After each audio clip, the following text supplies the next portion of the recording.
they're just getting too high. They're letting the Japanese shoulders get underneath and lift them up. They keep their height down. They've got the Japanese scrum, I think, on toast. Bind up. All time will tell. Webb in the back. Webb picks from the back. He's met. The defence was determined. McKeary once again. He's been strong this afternoon. The Canadians get desperate. Okay, hold there.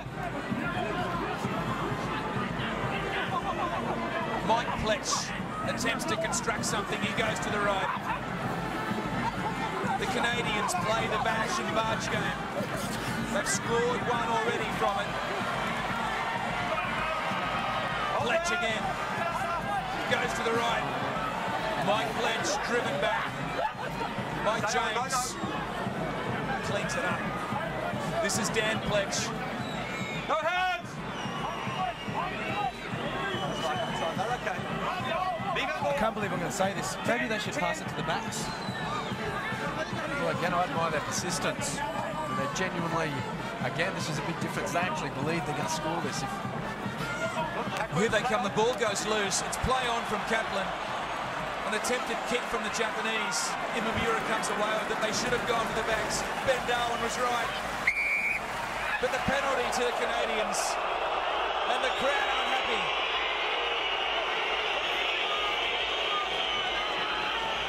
Williams plays on quickly. It would have been a short 3 points. But this is Fundamoa! DTH scores the try.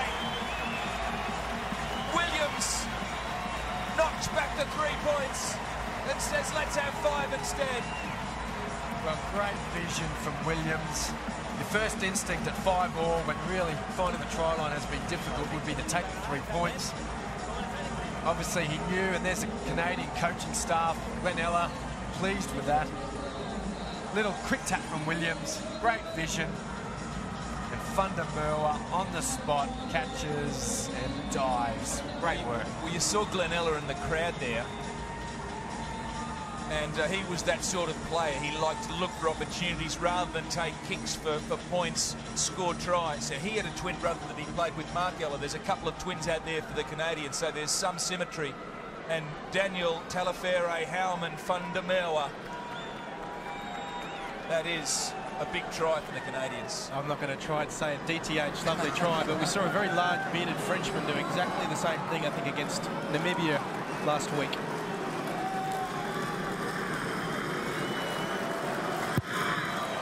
Pritchard adds the extras.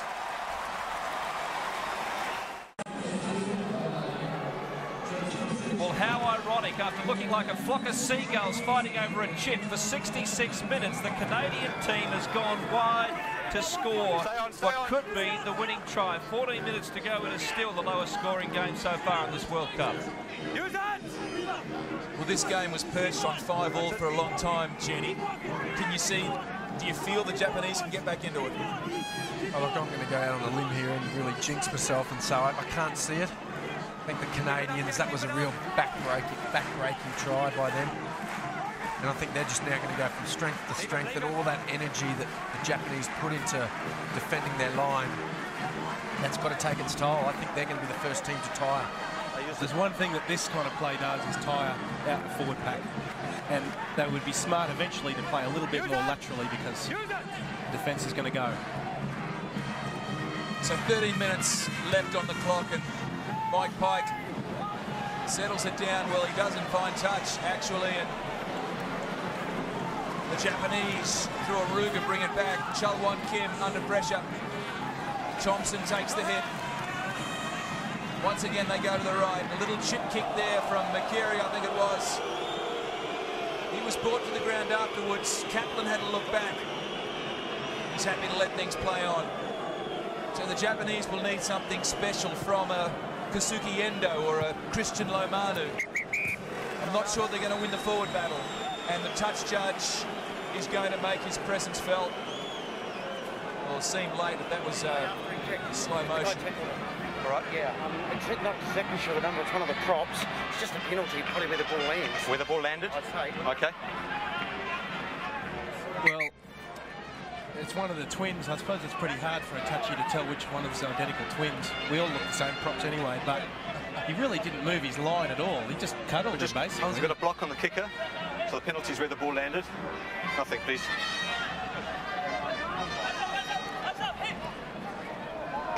Well, the touchy's got his time on the tally, so mission accomplished there. Well, it did seem late, I think, from the slow motion replay. It felt late in slow motion, so it must have been late in real time. And, well, can the Japanese believe enough to make the most of this? Let's hope so. You can't help but admire the Japanese because they never give up. But that was late. I think if the prop in question had just, had his arms by his side, there wouldn't have been any penalty. But the fact, in theory, he did kind of tackle him. So the Japanese unable to secure the ball from the line out. Once again, the disappointment of not executing in good territory. Koji Taira is on for Imamura in the setters for Japan.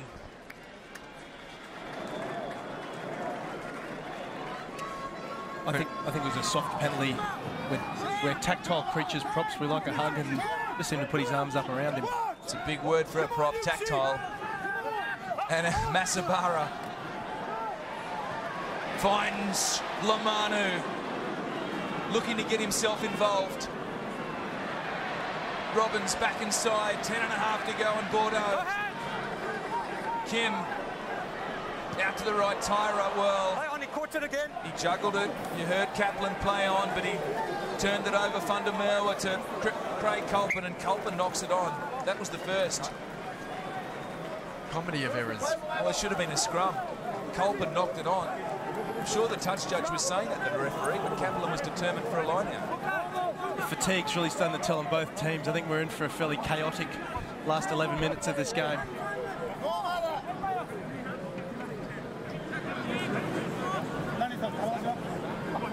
Miyashi, the Japanese skipper, he needs to lead from the front. And he does so. The ball to 2. The left-hand side of the field opens up. Robbins. Onishi out to Endo. The pass finds Goaruga. And the crowd says exactly that. Makiri looks back inside, takes it himself. Kim to the left. Oh, a breakdown in communication. Play on is the cry from Kaplan. And the ball finds the touchline.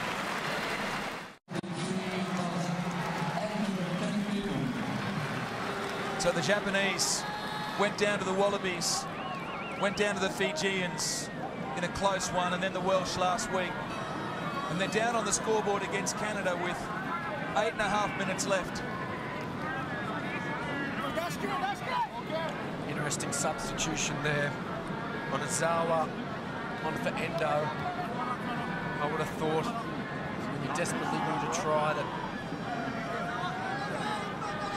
I think that's the maple leaf on the shorts of the replacement. I was confused to begin with as well, but I think it's Justin Mensah-Coker coming on for the Canadians in a moment.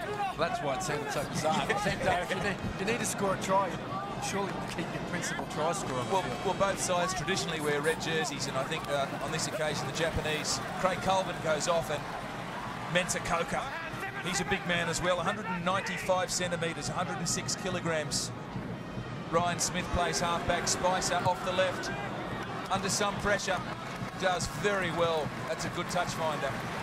Terrific reaction to be able to shift off your right foot and then onto your left and kick it out on your own try line.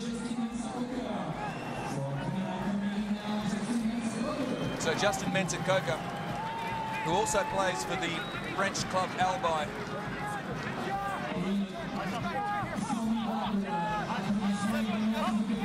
Masabara. Inakushi did well. Robbins. Anishi. Aruga! Well, I'd like to have a look at the replay of this pass, which Jonathan Kaplan has ruled forward, and Aruga. Well, he wants to lodge a protest. Yes, play the whistle.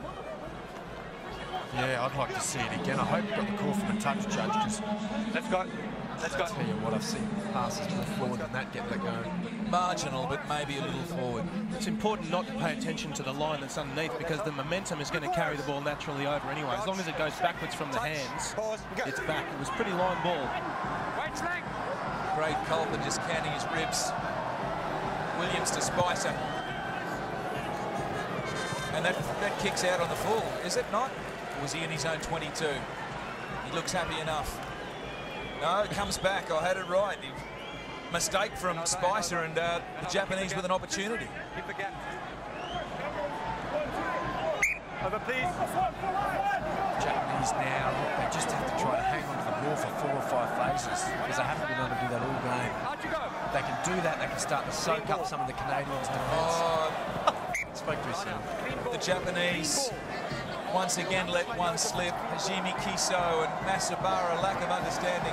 Well, the two thought it was off top ball. He thought it was bring down and shift, and it was too late. He'd already gone past. It's just simple targeting issues there. Because they love this quick ball at 2, the Japanese. Another errant throw, this time from Canada. Morgan Williams uses all his experience to clean it up, but not in straight. Or a knock-on rule by Kaplan, and so Forward 9, correct. you'd have to think that if the Cherry Blossoms don't capitalise on one of these opportunities in good territory, time's going to beat them. It is now.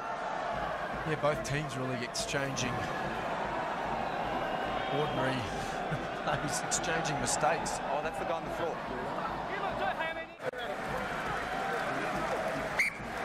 Well, it's time off here. Time on now as they go to set this scrum. 6 minutes to go. Crouch, touch, pause, engage. So with 5.5 left on the clock, the Japanese 7 down, the switch play to the left. Aruga finds the replacement. Onizawa has it now. The pass from Tyra. Kim, the short, flat pass. Luke Thompson took it forward.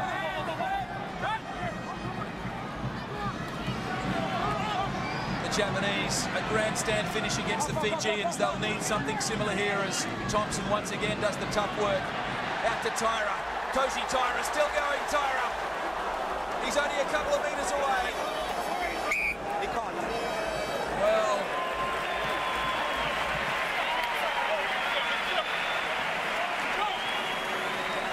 It's that horrible decision-making process where you think, do I go to the line and risk turning the ball over, or do I sit back here? And he decided to go for the line, got stuck facing the other way, and Canadians got the stoppage in play. Let's go.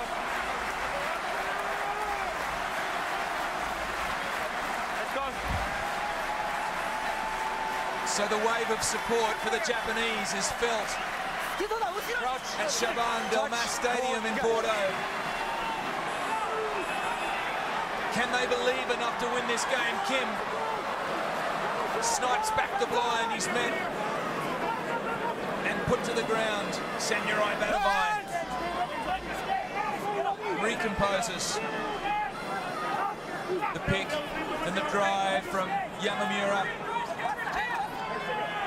I don't think this is the Japanese' cup of tea, to be honest. No. Well, they need to look for Endo or one of the try scorers. Someone who can put something on almost through the gap there. In midfield, it breaks down. O'Reilly comes away with it. The pass back to Kim. They switch back to the right. This is Aruga. The Japanese will throw everything at the Canadians. O'Reilly spins, moves forward. Badavai, Samurai, Kim, and the penalty to the Japanese once again. As was the case with Fiji, they'll have to play on. Right, James steadies the ship for Canada. Cool heads called for from the Maple Leafs.